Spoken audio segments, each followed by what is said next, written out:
Do you feel the vibe?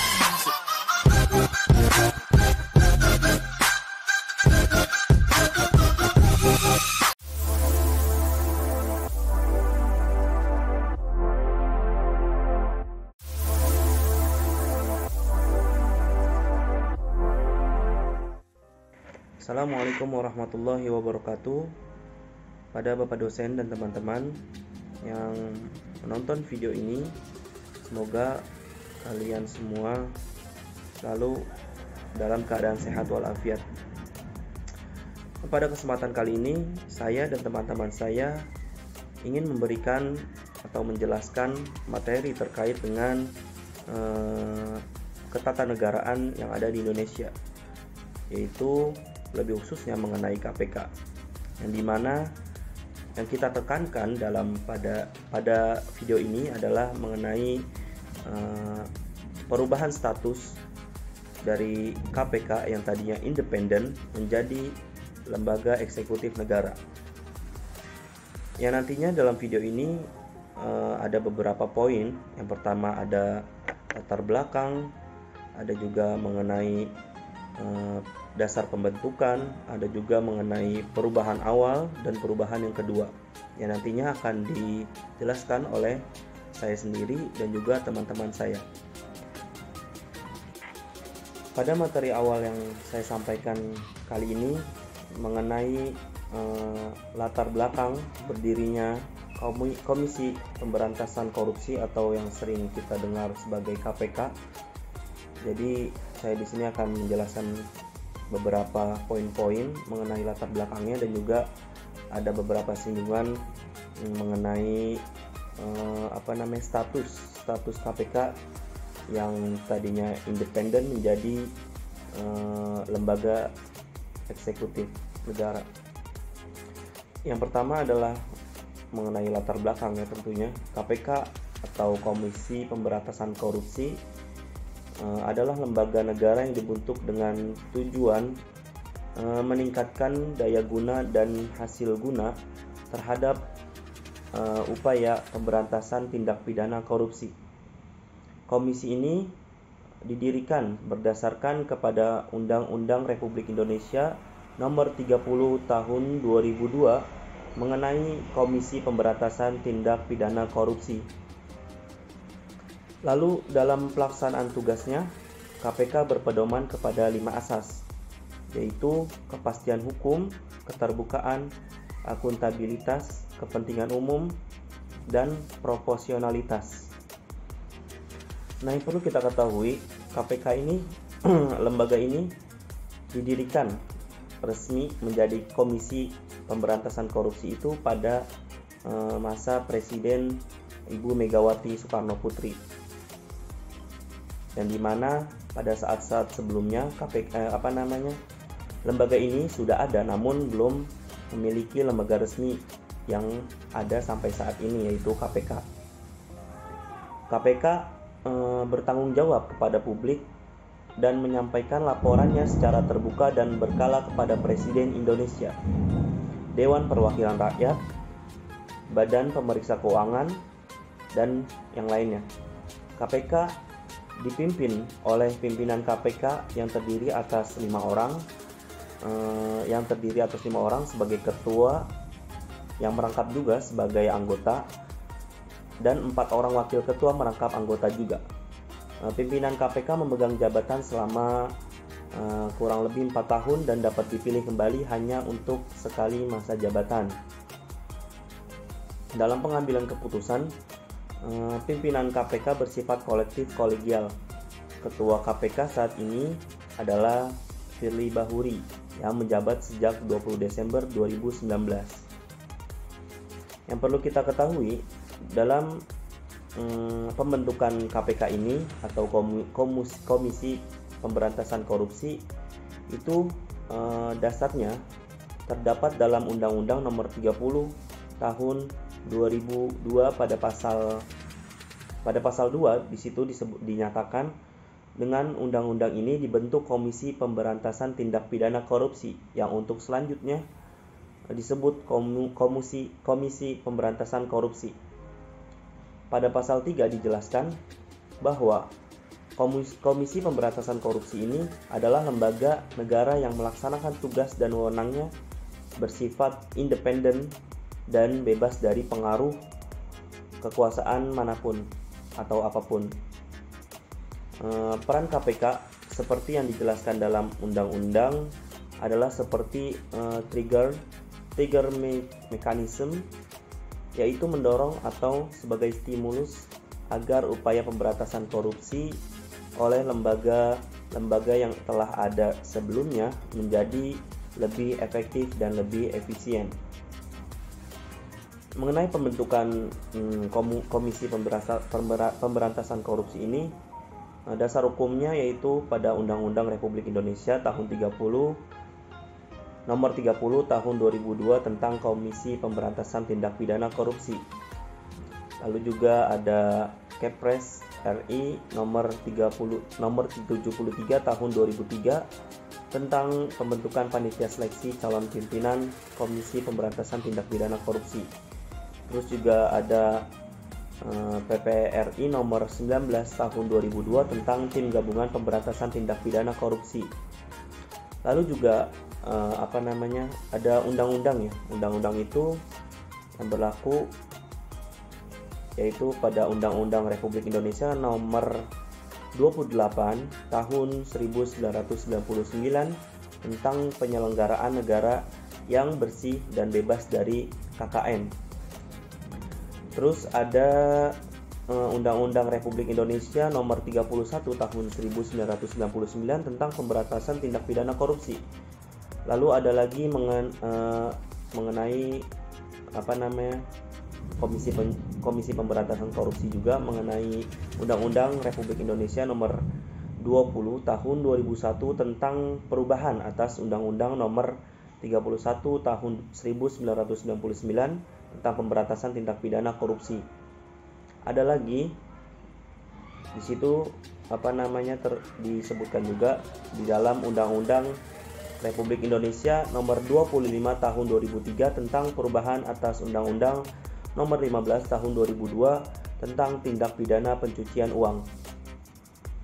Lalu diperkuat lagi dengan peraturan pemerintah, yaitu pada Peraturan Pemerintah Republik Indonesia nomor 71 tahun 2000 tentang cara pelaksanaan peran serta masyarakat dan pemberian penghargaan dalam mencegah dan pemberantasan tindak pidana korupsi. Lalu juga ada Peraturan Pemerintah Republik Indonesia nomor 109 tahun 2000 tentang kedudukan keuangan kepala daerah dan wakil kepala daerah. Nah, di sini yang menjadi perdebatannya, yang menjadi isu inti daripada video ini mengenai pengalihan status KPK yang sebelumnya independen, yaitu menjadi lembaga eksekutif negara, yang mana para ahli di bidangnya masing-masing banyak pro kontra di dalamnya, banyak setuju dan tidak setuju di dalamnya. Karena apa? Karena independensi daripada KPK itu merupakan kekuatan, merupakan power daripada KPK itu sendiri untuk memberantas para tindak pidana korupsi, yang mana jika itu diganggu-gugat, mungkin dari sebagian orang berpikir akan mempengaruhi atau menurunkan daripada kinerja dari KPK, yang nanti kemudian akan dijelaskan oleh teman-teman saya mengenai beberapa isu-isu yang kontroversial mengenai penyelewengan terhadap KPK.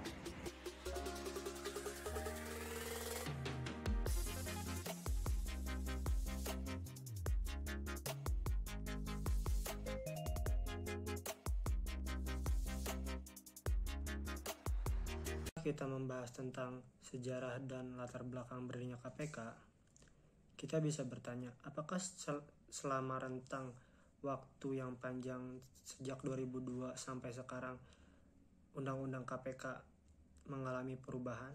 Jawabannya ya, Undang-Undang KPK mengalami perubahan. Salah satunya adalah revisi pertama pada tahun 2015, yaitu dengan terbitnya Undang-Undang Nomor 15 Tahun 2015 tentang penetapan peraturan pemerintah pengganti Undang-Undang Nomor 1 Tahun 2000.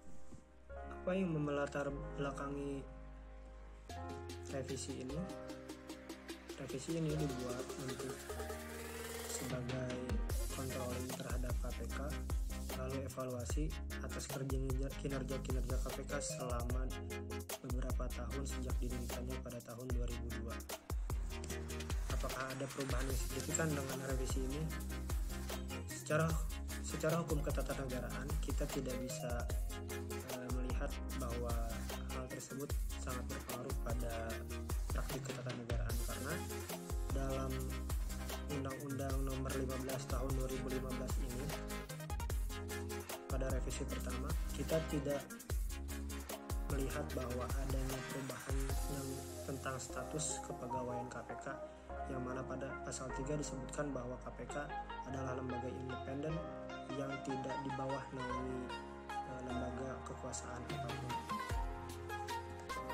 Seiring berjalannya waktu, muncullah isu-isu terkait dengan revisi KPK untuk kedua kalinya.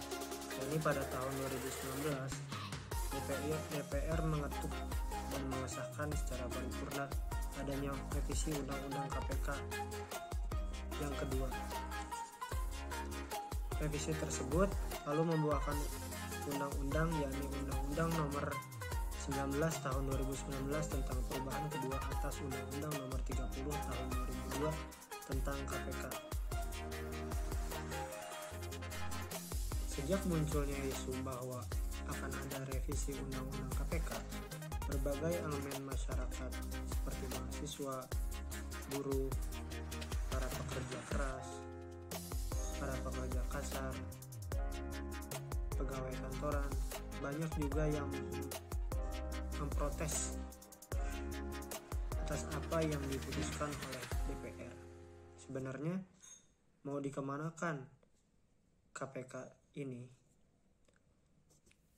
Kita bisa melihat bahwa pada pasal 3 Undang-Undang Nomor 19 Tahun 2019, yakni revisi kedua atas Undang-Undang KPK tahun 2002, di sini terlihat jelas bahwa perubahan tersebut adalah tentang status KPK dan kepegawaian KPK. Pada Undang-Undang Nomor 30 Tahun 2002 dan dasar hukum atas adanya Komisi Pemberantasan Korupsi, kita bisa tahu bahwa KPK adalah lembaga yang independen dan terlepas dari kekuasaan manapun. Di sini disebutkan bahwa Komisi Pemberantasan Korupsi adalah lembaga negara yang dalam melaksanakan tugas dan wewenangnya bersifat independen dan bebas dari pengaruh kekuasaan manapun. Lalu kita bisa bandingkan dengan kata-kata yang ditulis dalam pasal 3 Undang-Undang Nomor 19 Tahun 2019. Komisi Pemberantasan Korupsi adalah lembaga negara dalam rumpun kekuasaan eksekutif yang dalam melaksanakan tugas dan wewenangnya bersifat independen dan bebas dari pengaruh kekuasaan manapun. Di sini kita bisa melihat jelas bahwa pada Undang-Undang Nomor 19 Tahun 2019, KPK dirubah status kepegawaian dan status lembaganya menjadi di bawah naungan lembaga eksekutif. Hal ini membuat orang-orang mulai ragu dengan adanya KPK. Apakah KPK benar-benar independen? Apakah mereka mempunyai kredibilitas yang tinggi dengan status yang sekarang, bahwa mereka adalah lembaga di bawah naungan kekuasaan eksekutif? Bukankah apabila hal tersebut terjadi, para pegawai KPK bisa disebut sebagai aparatur sipil negara yang dalam penyelenggaraan tugas dan wewenangannya harus patuh dan taat kepada atasannya, yakni lembaga eksekutif. Hal ini membuat orang-orang mulai memprotes. Orang-orang mulai berdemo ke jalan mengatakan bahwa mereka tidak setuju atas adanya revisi Undang-Undang KPK. Lalu bagaimana pendapat teman-teman tentang perubahan status kepegawaian dan lembaga Komisi Pemberantasan Korupsi?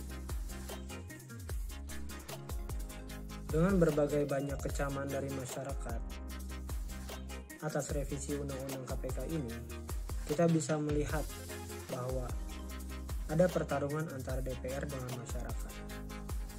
Masyarakat tidak setuju dengan pemindahan status kepegawaian KPK dari asalnya independen menjadi di bawah naungan eksekutif. Masyarakat merasa bahwa dengan adanya perubahan status kepegawaian ini akan membuat KPK menjadi pincang dan cacat. Penegakan hukum akan semakin kelam, sehingga orang-orang turun ke jalan untuk menegakkan keadilan. Kita bisa melihat bahwa dalam proses pemindahan status kepegawaian ini, ada beberapa teman-teman KPK yang dipecat dengan alasan bahwa mereka tidak lulus tes wawasan kebangsaan. Apakah hal ini berdampak kepada struktur ketatanegaraan hukum di negara kita? Jelas sekali bahwa hal ini sangat berpengaruh, karena dari sebelumnya lembaga KPK yang bersifat independen, sekarang KPK menjadi lembaga yang berada di bawah naungan eksekutif. Berikut adalah video dan dari opini teman-teman mahasiswa di seluruh Indonesia mengenai revisi Undang-Undang KPK yang kedua.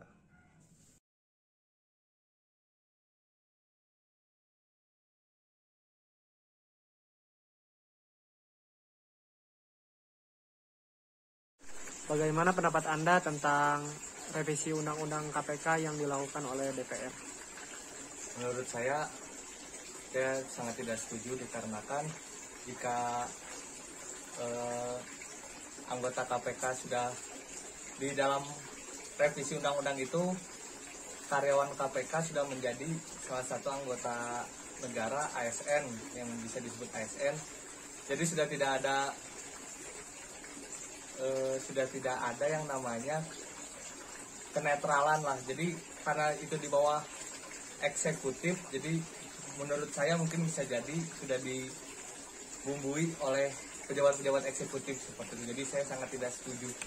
Jadi alangkah baiknya KPK seperti biasa berdiri dengan sendiri, tidak di bawah pemerintahan apapun seperti itu. Terima kasih.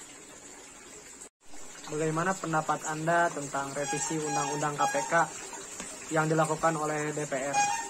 Saya tidak setuju karena revisi Undang-Undang KPK itu membuat karyawan KPK itu menjadi tidak independen dan menjadikan karyawan KPK tersebut di bawah naungan pemerintah atau ASN. Dan bagaimana karyawan KPK itu mengungkap kasus korupsi para eksekutif, sedangkan para eksekutif itu adalah atasan mereka.